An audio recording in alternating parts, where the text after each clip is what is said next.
Bonjour, bienvenue. Aujourd'hui, on va parler du deuxième chapitre de notre cours sur le droit de la famille et on parle spécifiquement aujourd'hui du PACS. Donc, le pacte civil de solidarité a été institué par une loi de 1999. Il est prévu à l'article 515-1 du Code civil. Alors, la question qu'on peut se poser, c'est pourquoi des personnes qui refusent de se marier au motif qu'il s'agirait d'un formalisme, décident de s'engager dans les liens du PACS. Alors la réponse à ça est simple.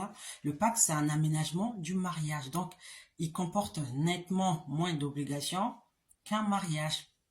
Principalement, l'obligation de fidélité qui est contenue dans le mariage ne s'applique pas au PACS. Mais pour pouvoir conclure un PACS, la loi a édicter des conditions de fond et de forme. Donc, elles sont énumérées aussi à l'alinéa 3 de cet article 515 du Code civil. Donc, pour pouvoir conclure un PACS, il faut deux personnes majeures. Ces personnes ne doivent être ni ascendants ni descendants en ligne directe, c'est-à-dire père, mère, fils, fille. Il faut il ne faut pas que ces personnes soient alliés en ligne directe ou collatéraux jusqu'au troisième degré inclus, ce qui inclut les oncles et les tantes.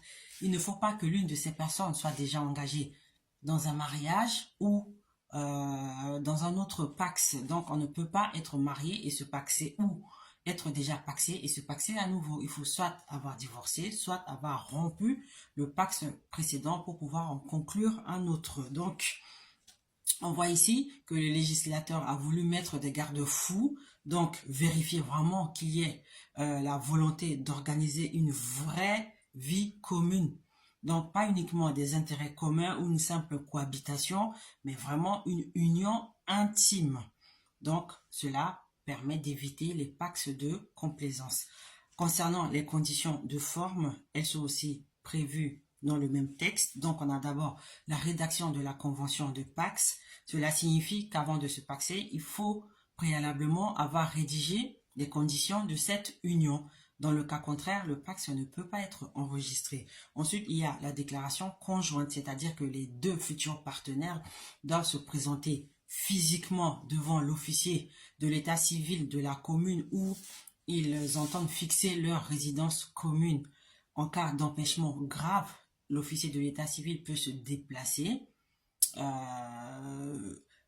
là où réside l'une des deux parties pour procéder justement à la signature de la convention de PACS. Donc, à ce moment-là, ces personnes doivent présenter leur pièce d'état civil, ce qui permet donc de vérifier l'absence de lien entre les deux futurs partenaires. Ensuite, on a l'enregistrement du PACS. Donc, l'officier de l'état civil qui enregistre la déclaration fait procéder aux formalités de publicité. En fait, cela signifie qu'il va notifier, donc informer les tiers, les personnes étrangères à ce PACS que les deux personnes en question sont engagées dans ce lien-là. Donc, cela équivaut à la publication de bans lorsqu'il s'agit de mariage. Donc, lorsque la convention de PACS elle est passée par acte notarié, on parle d'un notaire instrumentaire. Donc, le notaire va recueillir la déclaration conjointe, procéder à l'enregistrement et aux formalités telles qu'elles sont prévues dans la loi. Donc, à partir de ce moment-là, une mention est faite en marge de l'acte de naissance de chaque partenaire, donc de la déclaration du PACS, avec indication de l'identité de l'autre partenaire. Donc, si ces personnes sont de nationalité étrangère et nées à l'étranger, l'information est portée sur un registre tenu au service central d'état civil du ministère des Affaires étrangères. Donc, le PACS, il ne commence à produire des effets qu'à compter de l'enregistrement, dans ce qui lui confère une date certaine. Alors, la conclusion d'un PACS entraîne des effets sur les deux partenaires. Alors, comme je l'ai dit un peu plus tôt, dans le PACS, il n'y a pas d'obligation de fidélité, comme c'est le cas dans un mariage. Par contre, il y a trois conditions essentielles.